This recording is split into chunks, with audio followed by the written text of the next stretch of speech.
Mesdames et messieurs, bonjour à toutes et à tous. Le guide suprême du régime iranien, Ali Khamenei, a choisi Ebrahim Raisi comme nouveau président du régime car celui-ci doit faire face à une société iranienne rétive, déterminée à renverser la dictature pour tous les moyens. Ebrahim Raisi, membre du comité de la mort, a supervisé l'exécution extrajudiciaire de 30 000 prisonniers politiques. Pour la plupart des membres et des partisans de l'homme mec. Cette nomination a deux messages. Premièrement, c'est le clou final dans le cercueil du réformisme. Deuxièmement, la résistance organisée du peuple iranien et l'alternative du régime. Peu de temps après la parodie de l'élection présidentielle, les protestations de divers secteurs de la société iranienne ont repris à travers du pays.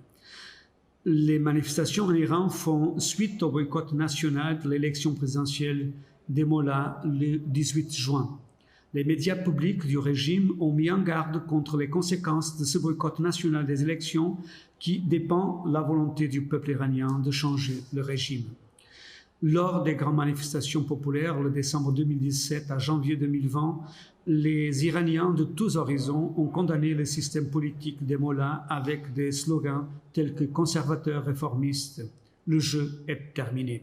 Les termes conservateurs et réformistes font référence aux deux factions au sein du régime. Il ne s'agit que d'approches tactiques différentes pour les membres objectifs à long terme, à savoir préserver le régime et avoir une plus grande part du pouvoir.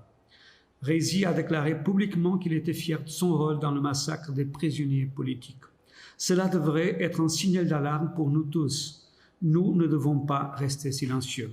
Les interlocuteurs étrangers de ce régime doivent savoir que Raisi est le principal auteur du massacre de 1988, dont les victimes étaient avant tout des membres et des partisans de l'organisation des Moudjahidines du peuple iranien, OMPI-MEK.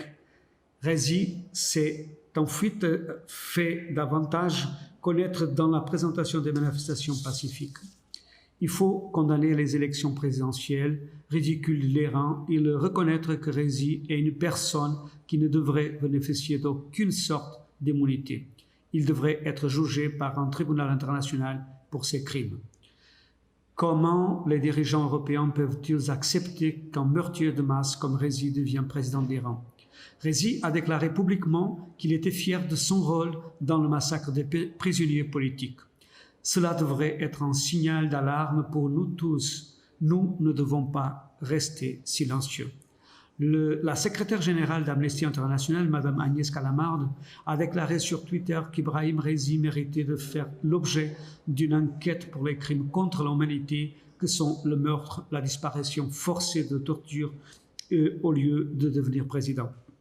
Il est temps de condamner les élections présidentielles ridicules de l'Iran et de reconnaître que Raisi est une personne qui ne devrait bénéficier d'aucune sorte d'immunité. Il devrait être jugé par un tribunal international pour ses crimes. Comme les dirigeants européens peuvent-ils accepter qu'un meurtrier de masse comme Raisi devienne président de l'Iran?